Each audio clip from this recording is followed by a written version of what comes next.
Halo, jumpa lagi dengan saya. Kali ini saya akan berikan perkuliahan tentang atau pengetahuan tentang peranan regionalisme dalam perancangan kontemporer. Ya.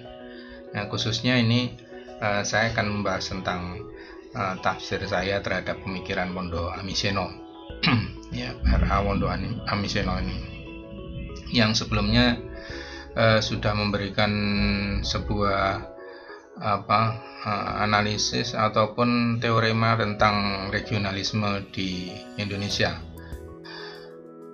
Seperti bahasan-bahasan sebelumnya, dalam video sebelumnya tentang regionalisme, semangatnya bahwa ketika kita membahas regionalisme itu kita membahas tentang kearifan lokal atau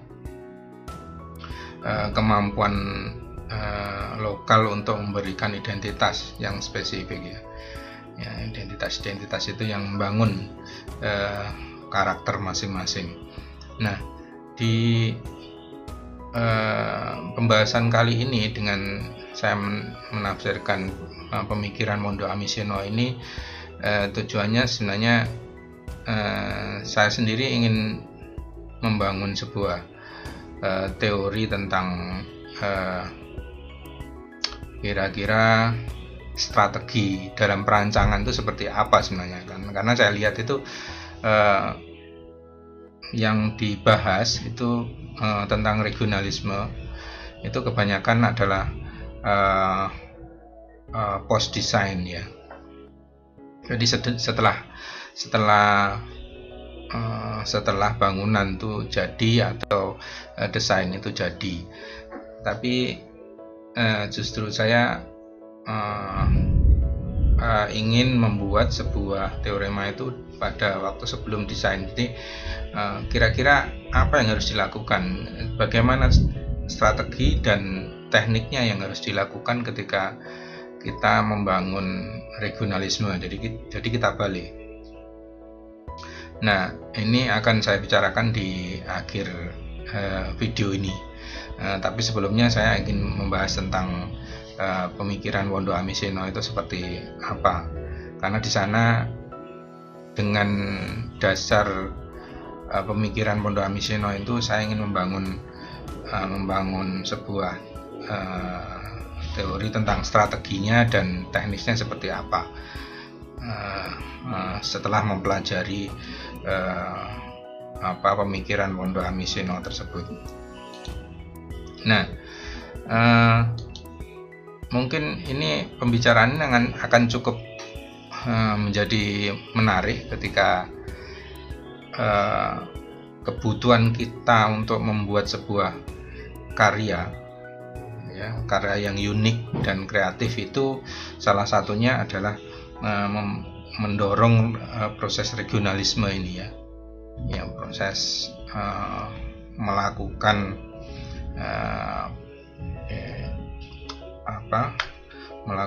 proses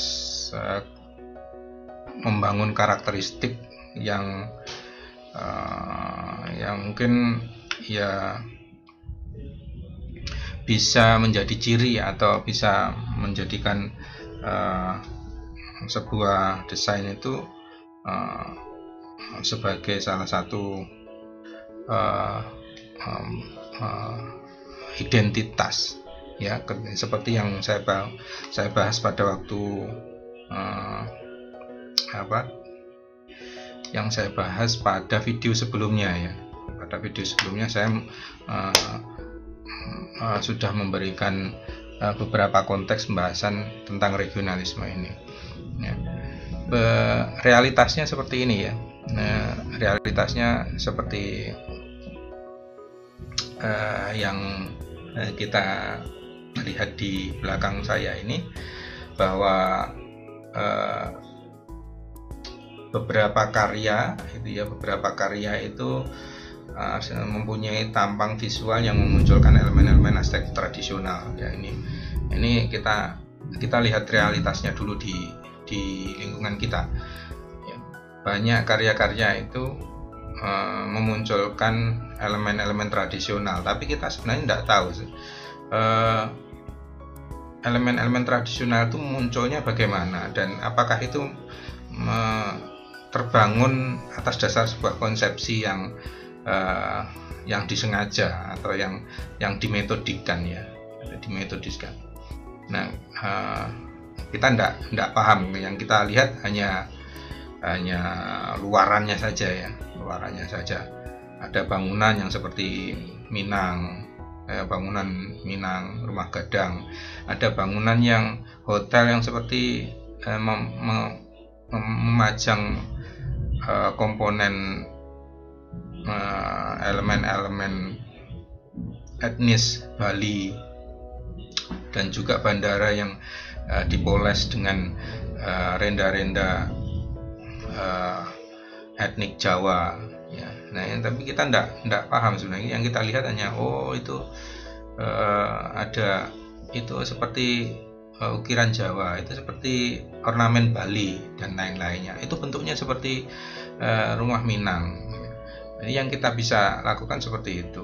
Tapi kita sebenarnya tidak paham, paling tidak di kalangan praktisi dan akademisi, bahwa itu terbangunnya seperti apa dan apakah itu sebuah kesengajaan. Kemudian juga cara menampilkan elemen-elemen arsitektur tradisional tersebut mempunyai jenis yang bermacam-macam secara teknis. Secara teknis wujudnya dalam sebuah karya akhir rancangan itu bisa macam-macam. Bisa hanya sebuah ada ukiran saja di pintu umpamanya. Apakah itu juga sudah sebuah proses asimilasi budaya ya, atau proses regionalisme yang dimaksud ya. Kita belum paham standarisasi sampai seperti apa itu, karena metodenya juga nggak ada yang bisa diukur. Kemudian kategorisasi yang belum jelas tentang nilai regionalisme itu dari hasil peleburan arsitektur tradisional.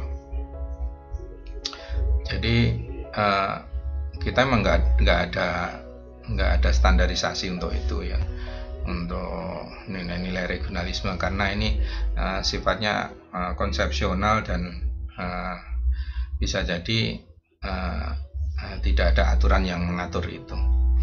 Dan tapi bahwa arsitektur tradisional itu perlu sebuah wadah untuk eksistensi, karena untuk membangun regionalisme ya kita sebenarnya perlu memahami ya, kita mempunyai sistem yang bisa mengukur itu, bahwa regionalisme itu sudah terbangun. Nah, tentunya kalau sudah kita mau mengukur, berarti harus ada proses metodenya yang harus ditetapkan atau dibangun di awal ya. Kemudian yang berikutnya adalah teknik peleburan elemen-elemen arsitektur tradisional ke dalam rancangan arsitektur modern itu. Teknik peleburannya, tekniknya berarti menyangkut wujudnya. Itu bisa tidak ada ketentuan atau ukuran yang pasti tentang itu. Jadi perlu sekali kita mempelajari teknik-teknik peleburan elemen itu. Macam-macam di lapangan tuh peleburannya macam-macam. Ada yang hanya seperti yang saya sebutkan tadi, hanya menampilkan lukisan Jawa saja, atau kode-kode sign atau tanda itu yang mengingatkan, mengasosiasikan kepada sebuah budaya saja, itu sudah dianggap mewakili. Tapi ada yang tidak sama sekali ya, atau ada yang berubah ya, meleburnya itu ada dari arsitektur tradisional itu yang muncul tapi sudah tidak asli ya, tidak asli. Nah, dari kondisi realitas regionalisme yang seperti itu, yang saya anggap bahwa dalam konteks arsitektur tradisional itu regionalisme itu realitasnya masih belum bisa kita identifikasi dengan jelas. Maka dengan pembahasan ini saya harapkan nanti menghasilkan, saya menghasilkan sebuah teorema yang bisa dipakai untuk kalau mau menghasilkan sebuah proses regionalisme arsitektur tradisional itu seperti ini ya. Nah, yang harus dilakukan paling tidak ada metode yang bisa diterapkan atau diaplikasikan oleh perancang. Ya memang teorema ini tidak bisa menghasilkan 100% karena semua teori itu ada limitasinya, ada toleransinya ya, ada faktor variabel toleransinya. Paling tidak ini bisa mendekatkan kita pada proses yang menghasilkan sebuah kualitas regionalisme yang lebih bagus. Nah, di Wondo Amiseno sendiri dia membagi mekanisme peleburan elemen arsitektur dengan menyebut dalam dua kutub komponen arsitektur, yaitu arsitektur masa lampau dan arsitektur masa kini. Nah, ini untuk menggambarkan saja ya. Sebenarnya bukan menggambarkan jumlahnya, tapi menggambarkan sifatnya atau kondisinya. Jadi sifatnya satu lampau, satunya kini ya. Meskipun itu tidak ada batasan bahwa yang lampau itu apakah arsitektur tradisional saja atau tidak, tapi yang disebut hanya lampau saja. Ya itu termasuk tradisional, termasuk lampau berarti ya, yang sudah terlewati. Tapi bisa jadi ini dimaknakan arsitektur lain ya. Jadi ada dua kutub yang sekarang, yang masa kini dan masa sebelumnya yang sudah lampau. Nah, kemungkinan hasil rancangan itu yang dihasilkan ini dia menilai dari hasil rancangan ya. Jadi dia tidak secara eksplisit merupakan dalam proses rancangan ya, proses teknis ya rancangan, cuman dia menilai hasil akhir rancangan, yaitu satu tempelan arsitektur masa lampau pada arsitektur masa kini, kemudian elemen fisik ya, elemen fisiknya arsitektur masa lampau menyatu di dalam arsitektur masa kini. Elemen fisik arsitektur masa lampau terlihat jelas dalam arsitektur masa kini. Kemudian yang keempat, wujud AML atau arsitektur masa lampau mendominasi arsitektur masa kini. Yang kelima, ekspresi wujud arsitektur masa lampau menyatu di dalam arsitektur masa kini. Nah, ini meskipun kelihatannya seperti sebuah teori perancangan, cuman menurut saya sendiri ini belum bisa menuntun kita untuk membuat sebuah proses perancangan yang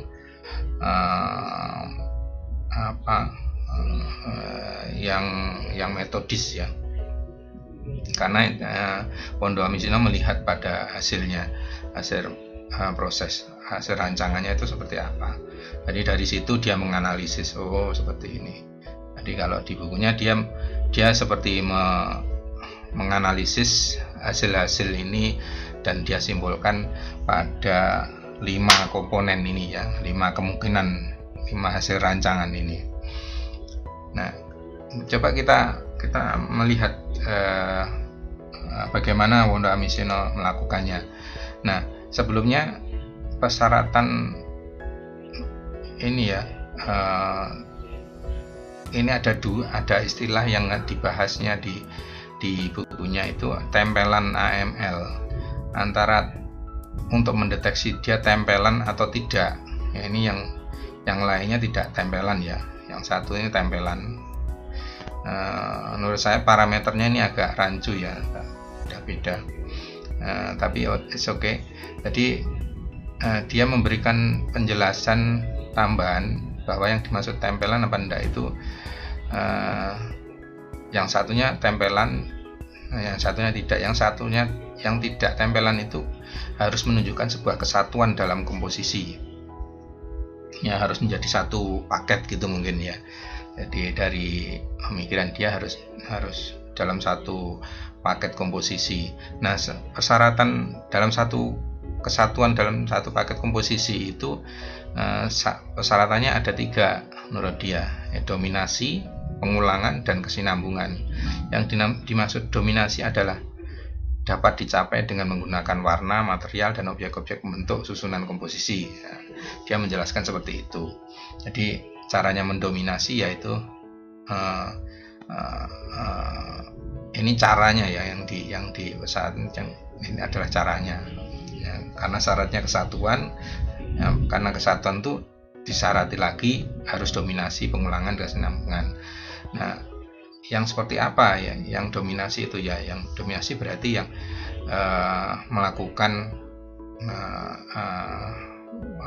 dominasi terhadap warna, kemudian material, dan objek-objek membentuk susunan komposisi. Jadi memperbanyak dominan terhadap sebuah satu paket komposisi itu dominan terhadap warna yang dirujuk, kemudian material juga seperti itu. Kemudian harus diulang-ulang ya dalam komposisi itu, dari asekto tradisionalnya itu yang jadi AML mungkin diulang-ulang di sana ya, diulang-ulang dalam AMK-nya. Kemudian kalau diulang-ulang berarti sudah jelas ya, komponennya tetap itu saja, warna, bentuk, tekstur maupun proporsi. Nah, pengulangannya bisa dilakukan dengan macam-macam cara. Yang ketiga, kesinambungan atau kemenerusan adalah adanya garis penghubung maya yang menghubungkan perletakan objek-objek tersebut sebagai sebuah komposisi ya. Kalau saya maknai mungkin yang dimaksud dia itu adalah sistem susunan ya, sistem tatanan yang harus muncul ya, sistem tatanan yang harus muncul di sana. Studi dari Wondo Amiseno ini banyak yang real, yang dari Jogja ya, kebanyakan karena mungkin posisinya dia di sana ya. Nah, ini saat yang dimaksud yang tidak tempelan seperti itu tadi ya, yang sudah disebutkan dalam dalam penjelasan di belakang saya ini, itu tidak akan disebut sebagai tempelan ya. Nah, ini dia memberikan bahasan tentang contoh-contoh yang dimaksudkan, salah satunya tempelan ini ya. Tempelan ini merupakan istilah yang diberikan Wondo Amiseno pada AML. AML ini kita sederhanakan pada saja menjadi asekto tradisional ya. Asekto tradisional pada bangunan masa kini ya. Sektor masa kini itu bangunan yang sekarang saat inilah ya. Nah, ini dicontohkan, itu ada pusat pendidikan perkebunan yang ada di Yogyakarta, itu salah satunya dia gambarkan hall penerima itu dia mengambil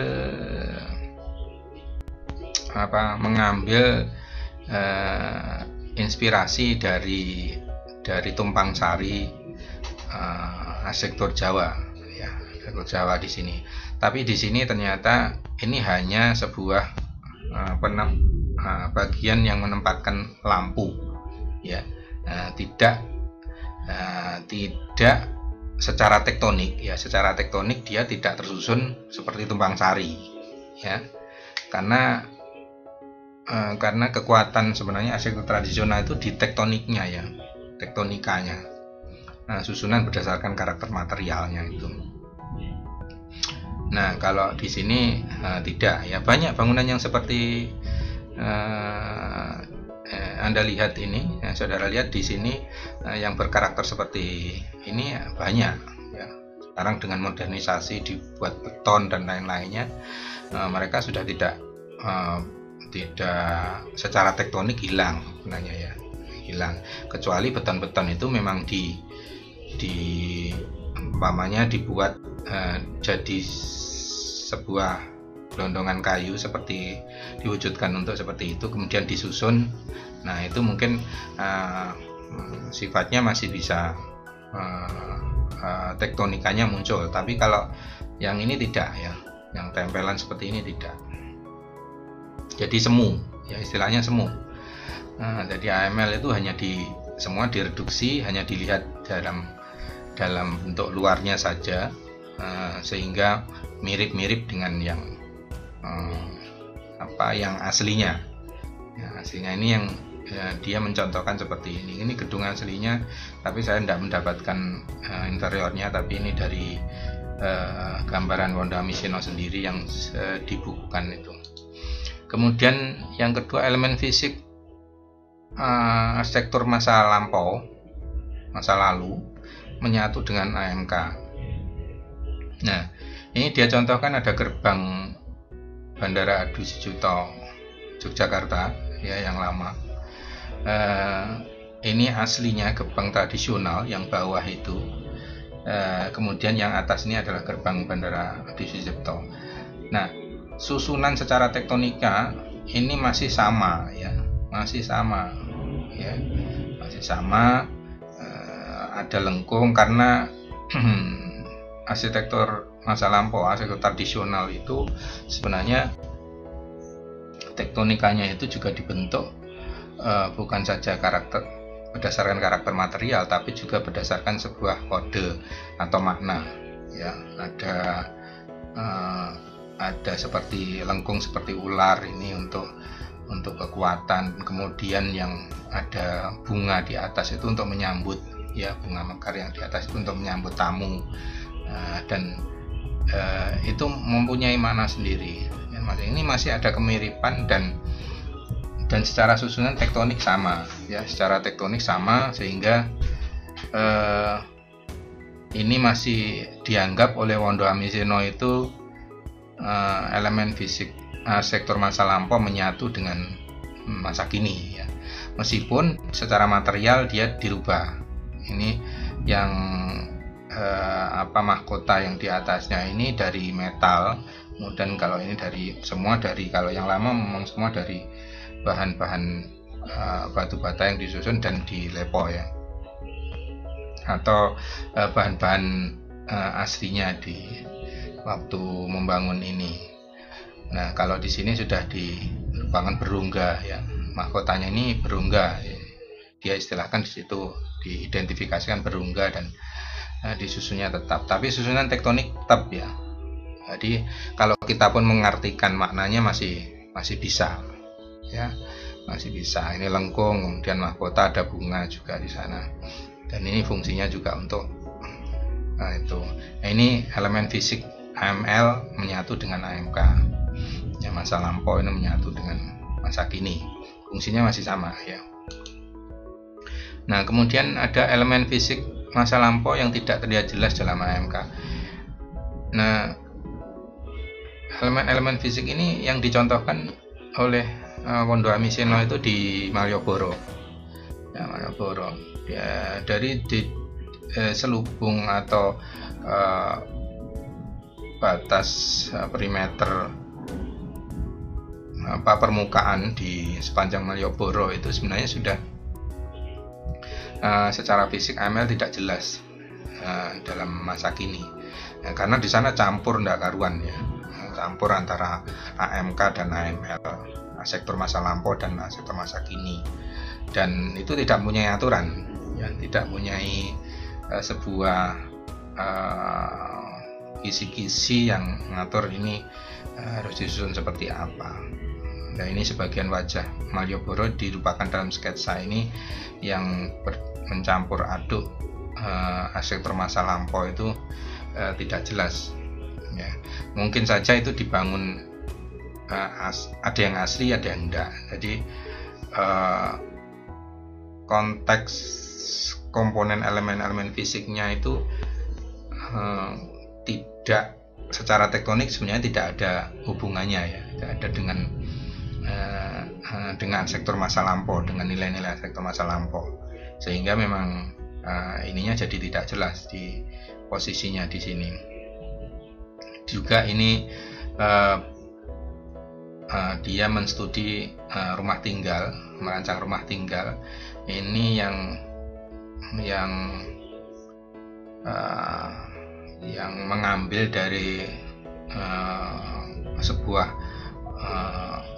rumah dorogepak, ya, atau rumah yang atasnya bumbungannya tidak menyatu, ya, tidak menyatu dalam satu balok bumbungan, untuk mendapatkan sebenarnya konsep penghawaan yang bisa mengalir di sini, ya. Dan penutup transparan ini juga memasukkan pencahayaan alami. Tapi kalau kita melihat secara umum, kita lihat dari luar tanpa mengetahui ini, sebenarnya ini juga tidak jelas apakah itu mengambil dari konsep bangunan rakyat Jawa itu tadi apa memang bukan, ya, karena beberapa konsepsi lainnya juga sudah, bahkan di luar negeri pun juga muncul nih seperti ini, dan itu jadi tidak jelas, ya. Ya, memang mungkin karena universalnya, ya, mungkin elemen AML-nya itu dalam konsep global sudah muncul banyak, ya, mungkin jadi tidak jelas. Tapi intinya bahwa elemen fisik yang muncul itu ada kemiripan tapi tidak jelas, ya. Apakah itu memang benar-benar dari arsitektur tradisional tersebut apa bukan? Apa hanya polesan saja, atau melihat lingkungannya seperti di Malioboro ini, kita seseorang membangun di sini melihat lingkungannya hanya memirip-miripkan saja, tanpa tahu apa secara tektonik itu seperti apa bangunan tradisional itu. Ini dia mengkategorikan yang ketiga seperti ini. Kemudian yang kategori berikutnya wujud AMK, ya, wujud AML maksudnya, ya, ini keliru. Wujud AML itu mendominasi AMK, ya, sektor masa lampau itu mendominasi AMK. Jadi sangat kuat sekali. Yang dicontohkannya adalah pendopo Wisma Akagama UGM. Arsitektur masa lampau itu sangat kuat sekali muncul dalam arsitektur masa kini, ya, hampir keseluruhannya ini mendominasi tektonikanya arsitektur masa lampau. Kita lihat juga di sini di dalamnya ini, kita lihat susunan, ada soko guru, ada 4, kemudian ada yang mulai dari pembuatan ornamen ini, ada ornamennya, meskipun mungkin juga tidak mirip benar, tapi secara tektonik susunan, ya, dia meniru dengan itu, konsepnya dari AML masa lampau. Kemudian susunan kasau dan kemudian gording, cara menyusun kuda-kudanya yang tajuk seperti ini, itu juga menjadi bagian yang mendominasi, meskipun ada beberapa yang kalau kita lihat dari luar ini sebenarnya tidak ada dalam konsep ini, ya, ada sedikit modifikasi yang dilakukan untuk ini. Cuman karena memang judulnya ini mendominasi, maka ya sebagian besar itu AML itu muncul banget, dan identifikasi itu jauh lebih cepat dan lebih jelas kita lihat ketika kita menyaksikan bangunan ini secara umum, ya. Nah, seperti saya contohkan di awal, ada rumah gadang. Kalau kita kan ada beberapa yang bangunan yang dibangun seperti rumah gadang. Nah, rumah gadang itu wujud AML-nya juga sangat mendominasi, ya, karena kuatnya identitas rumah gadang tersebut dari luar. ya. Nah, itu dari luar. Sebenarnya pengukurannya juga tidak hanya dari luar ya. Bisa jadi di dalamnya kita harus juga mengukur apakah itu mendominasi apa enggak, atau hanya luarnya saja. Jadi kategori mendominasi itu di sini lebih banyak pada proses pencitraan yang didapat dari kita sebagai yang melihat. Ini juga seperti itu. Ini ada rumah tradisional Flores ini yang diwujudkan dalam bentuk bangunan baru ya, Museological Institute Flores. Nah, ini meskipun fungsinya berbeda, tapi secara konsep bentuk ini sangat dominan sekali. Orang sudah citra yang muncul ketika ini melihat ini akan terasosiasi dengan ini. Tentunya orang yang melihat harus sudah dalam konteks mengenali ini. Jadi ada memori yang ini. Jadi ini ada kemiripan yang kuat sekali, dan ini yang termasuk AML-nya dominan sekali muncul. Dan secara mudah kalau kita melihat dalam kategori ini itu ketika kita melihat dalam beberapa detik itu kita sudah langsung terasosiasi dengan arsitektur tertentu ya. Nah, ini yang jadi patokan arsitektur masa lampau sangat kuat mendominasi. Kemudian yang berikutnya adalah ekspresi wujud AML menyatu dalam AMK. Nah, ekspresi. Nah, ini kategori dari Pondok Amisino ini memang menurut saya agak berpindah-pindah ya.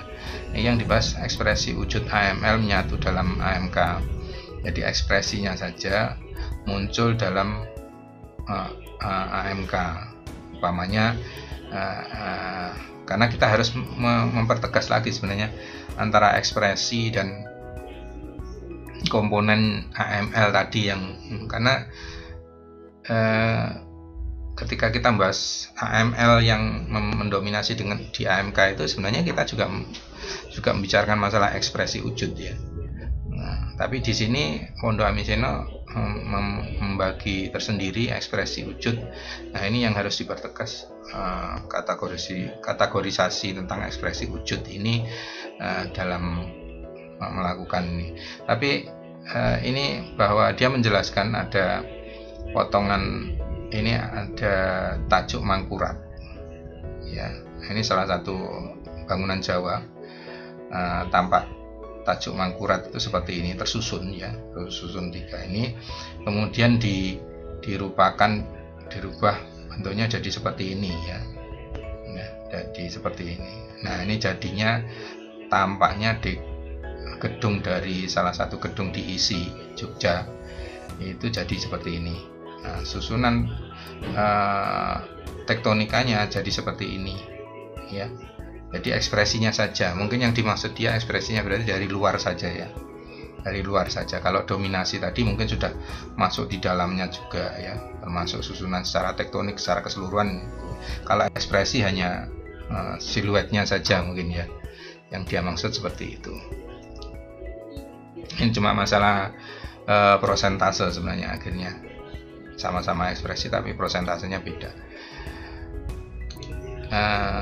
Jadi itu tadi yang kelima identitas hasil rancangan yang dimungkinkan adanya peleburan antara AML dan AMK. Nah, sekarang kalau kita lihat semuanya tadi kan membahas tentang proses post design ya. Jadi kita melihat desain kemudian di review dan lain-lainnya. Tapi masalahnya beberapa arsitek dan perancang itu membutuhkan sebuah metode ya, sebuah metode atau cara atau tahapan cara yang bisa dipakai untuk bisa digunakan dalam proses perancangan, sehingga ya proses menyatukan arsitektur masa lampau itu ke dalam arsitektur saat ini yang sudah ada, katakanlah arsitektur modern sekarang ini yang dibuat. Setelah itu kita ingin masukkan ke sana, itu bagaimana sebenarnya? Ini penting ya, penting, mungkin bagi Anda juga penting yang sekarang mendalami proses perancangan yang berbasis regionalisme atau kearifan lokal atau arsitektur tradisional ya. Jadi peleburan atau asimilasi arsitektur tradisional ke dalam rancangan-rancangan yang modern ya. Rancangan modern itu asumsinya rancangan yang masa kini ya. Nah, ini saya membuat simulasi strategi perancangan seperti ini. Saya membuat teorema yang mungkin sederhana, yang mungkin bisa berkembang lebih baik. Tapi paling tidak susunan ini bisa dipakai karena gini. Karena yang saya susun diagramatik ini parameternya, konteksnya adalah bagaimana kalau kita merancang untuk mendekati supaya AML, arsitektur masa lalu itu yang disebut Wondo Amiseno itu bisa muncul di AMK, arsitektur masa kini. Nah, kalau di sini saya sebutkan arsitektur saat ini ya, saya singkat ASI ini. ASI jadi bukan air susu ibu, tapi ini adalah arsitektur saat ini. Nah, ini saya jelaskan dulu. Ini AB ini adalah arsitektur baru ya. Di karya arsitektur baru saya singkat jadi AB ini ya, di karya baru istilahnya ya, setelah melampaui proses dari ini ke sini kemudian ke sini. Nah,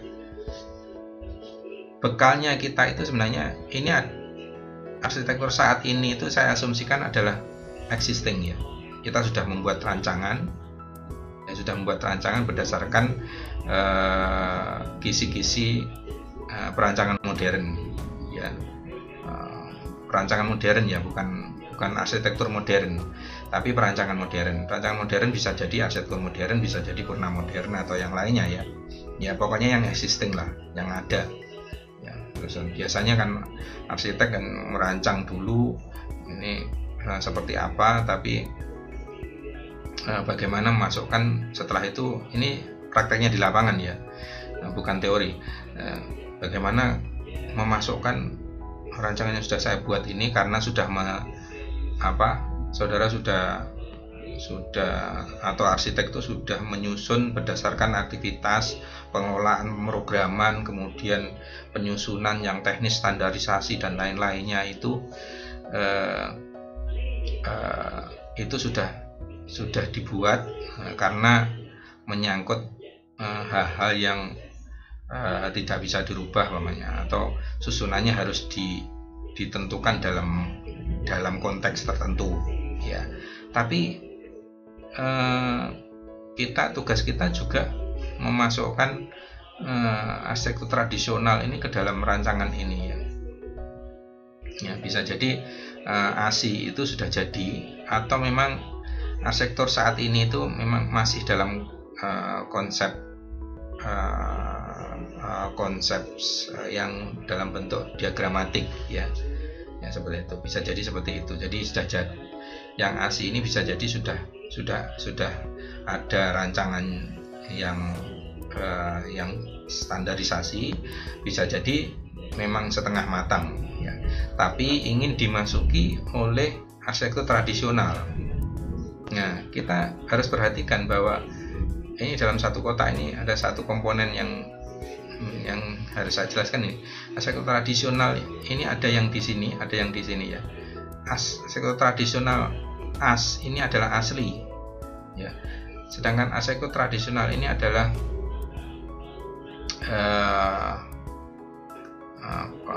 ini tambahan istilahnya. Ini yang asli, yang ini yang tidak asli ya, atau rekayasa ya. makanya saya singkat menjadi Astrat Re, Astrat As. Ini asli, nah ini rekayasa. Apa maksudnya yang asli dan rekayasa? Yang asli itu berarti arsitektur tradisional memang dari sisi tatanan dan wujud, karena susunan arsitektur tradisional itu ada dua ini, ada tatanan, ada wujudnya ya. Tatanan itu berarti sistem yang mengatur ya, sedangkan wujud itu bentuknya, fisiknya ya. Bentuk dan fisik dan tatanan ini itu adalah komponen arsitektur tradisional. Ini yang asli, ini yang rekayasa. Berarti kalau rekayasa berarti sudah tidak asli ya, jelas ini berarti konsepnya bahwa rekayasa ini asli yang dirubah-rubah sudah ya, rubah-rubah. Umpamanya ornamennya melengkung jadi ornamennya jadi persegi umpamanya ya, lurus-lurus. Nah, ini sudah direkayasa dari aslinya ya, karena arsitektur tradisional itu spesifik ya, spesifik sekali, dan dia open end, jadi tertutup, jadi sudah standar,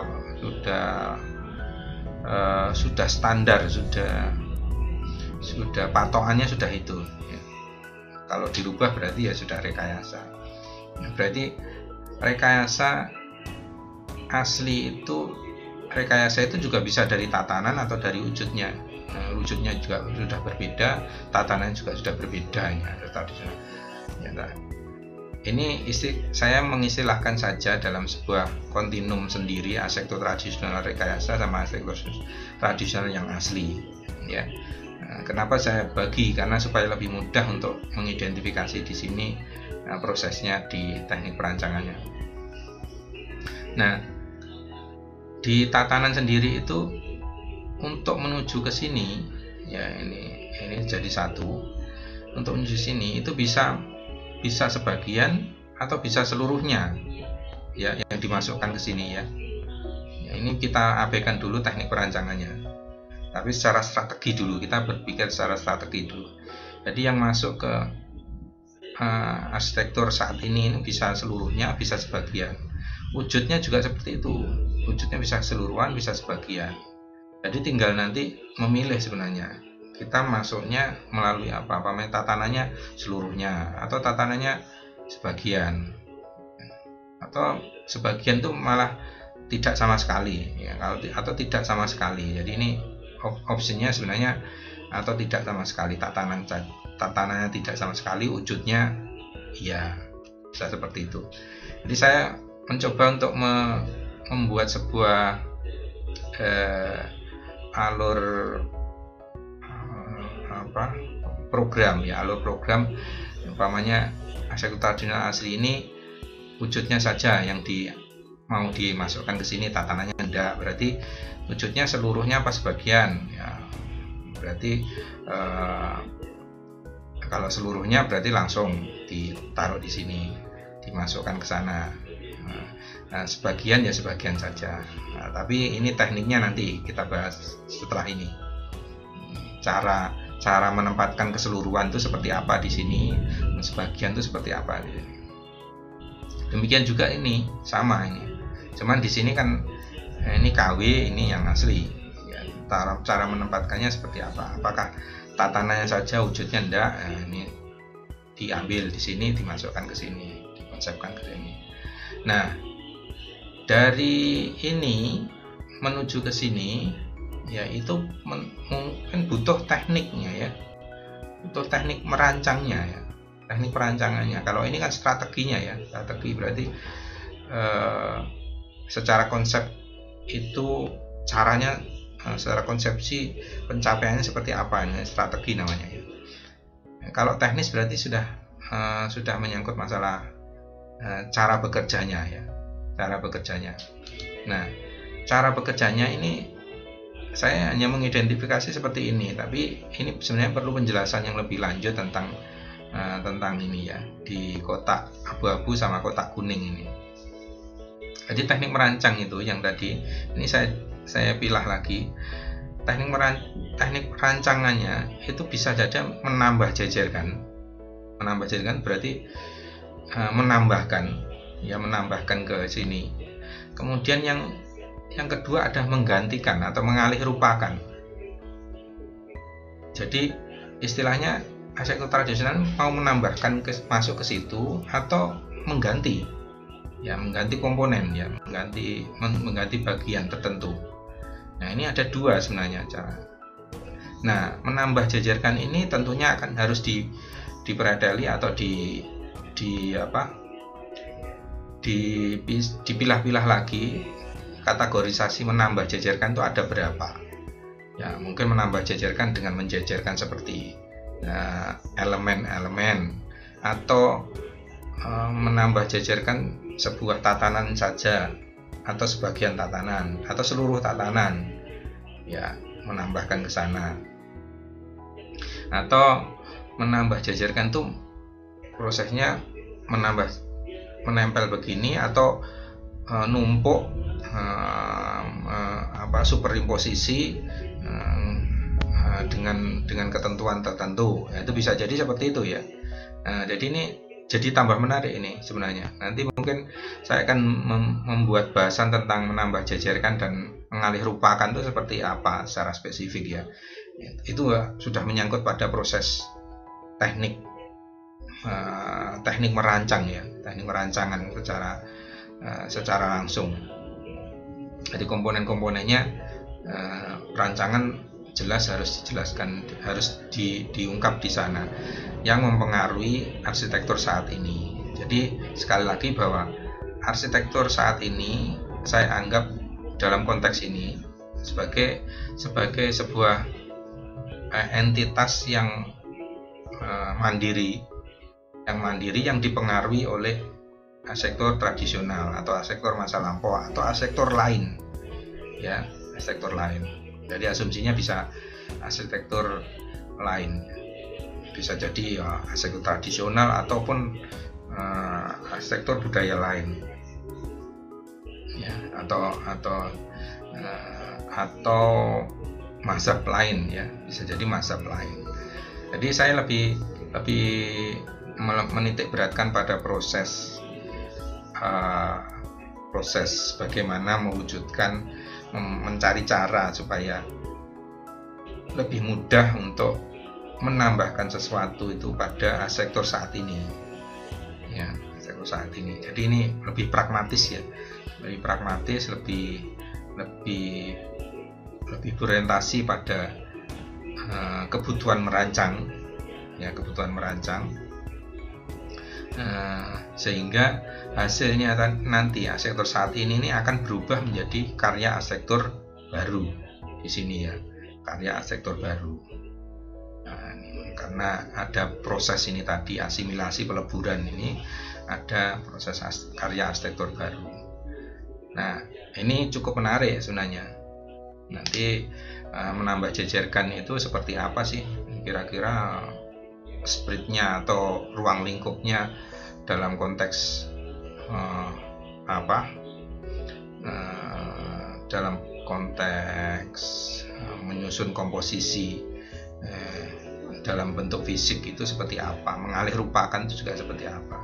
Tapi intinya bahwa menambah jajarkan itu adalah menambahkan, mengadding ya, memasukkan itu ke dalam yang baru ini, sektor saat ini, tanpa harus menghilangkan kondisi existingnya. Tapi kalau yang mengalih rupakan tuh mengganti komponen-komponen arsitektur saat ininya yang ada di sana untuk digantikan dengan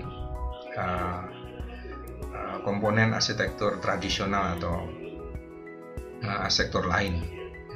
Jadi konsepnya cuma sederhana seperti itu, tidak terlalu rumit. Karena orientasinya ini adalah cara merancang ya.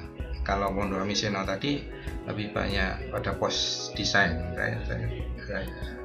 saya pada proses pre-desainnya. Pre-desainnya seperti ini, dan hal ini cukup menarik untuk bisa dibahas lagi pada konteks yang lebih pragmatis ya, pada desain. Tapi prinsipnya saya gambarkan seperti itu. Jadi kesimpulannya bahwa dalam proses ini, proses peleburan arsitektur masa lampau atau arsitektur tradisional atau arsitektur lain itu sebenarnya punya peluang untuk dimunculkan secara metodik ya, secara jelas tahapannya dan tekniknya itu bisa ya. Jadi kita bisa membuat standarisasi. Dan salah satunya yang saya munculkan ini ya, teorema yang saya munculkan ini supaya kita bisa merancang dengan sebuah teknik tertentu yang bisa diukur akhirnya ya, yang bisa diukur. Diukur bahwa ini asalnya dari seperti yang saya sebutkan, asalnya dari arsitektur tradisional ini yang diambil wujudnya, kemudian wujudnya seluruh apa sebagian.